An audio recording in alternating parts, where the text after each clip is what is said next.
मेवाड़ की राजकुमारी अजब कुमारी और श्रीनाथ जी की अद्भुत लीला।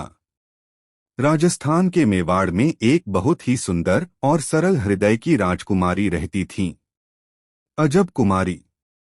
बचपन से ही उनका मन भक्ति में लगता था, लेकिन उन्हें अभी तक अपने आराध्य का साक्षात अनुभव नहीं हुआ था। मथुरा की यात्रा, जीवन बदलने वाला पल। एक दिन राजकुमारी अपने परिवार के साथ मथुरा घूमने आईं। वहीं उन्होंने पहली बार श्रीनाथ के दर्शन किए। जैसे ही उनकी नजर श्रीनाथ जी पर पड़ी, उनका मन वहीं ठहर गया। उन्हें लगा जैसे यही मेरे अपने हैं, यही मेरे सब कुछ हैं। जब वे वापस मेवाड़ लौटीं, तो कुछ ही दिनों में उनकी तबीयत खराब होने लगी।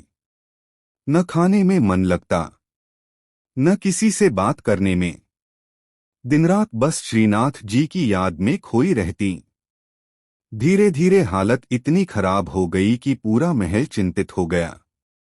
एक दिन उनके पिता मेवाड़ के राजा ने पूछा, बेटी, आखिर तुम्हें क्या हुआ है? आंखों में आंसू लिए अजब कुमारी बोली, पिताजी, मेरा मन मथुरा में ही रह गया है। मुझे श्रीनाथ जी के पास जाना है। राजा सब समझ गए। यह कोई साधारण बीमारी नहीं, यह तो भगवान के प्रेम का विरह था।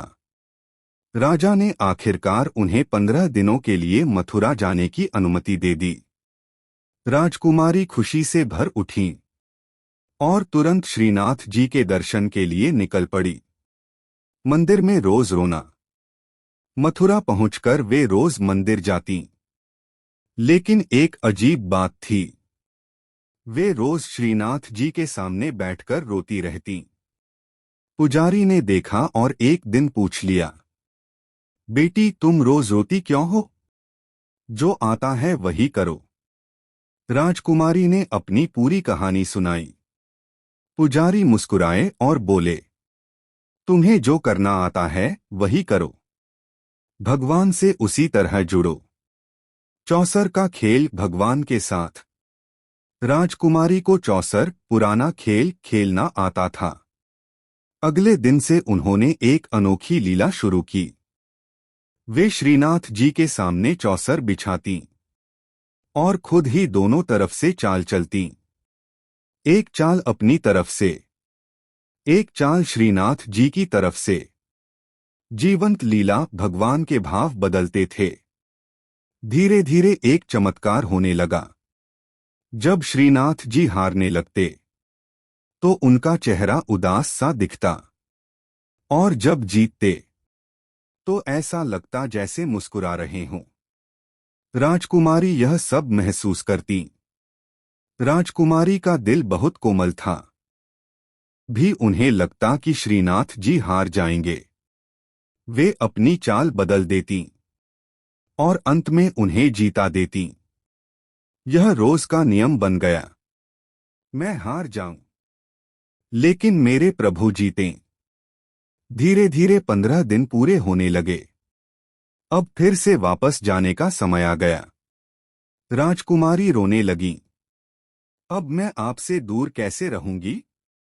कहते हैं, उस दिन मंदिर में एक अद्भुत शांति छा गई और श्रीनाथ जी ने अपने भक्त के प्रेम को स्वीकार किया। जब वह चलने लगी तो श्रीनाथ जी उनके हाथ पकड़ लिए। इस कहानी का अंत सिर्फ एक विदाई नहीं है, यह सच्चे प्रेम की जीत है। यह भक्ति की सर्वोच्च अवस्था है, जहां भक्त और भगवान के बीच कोई दूरी नहीं रहती। राजकुमारी अजब कुमारी ने हमें सिखाया, सच्चा प्रेम वह है जहां हम खुद हार जाएं, लेकिन अपने भगवान को हमेशा जीतते देखें।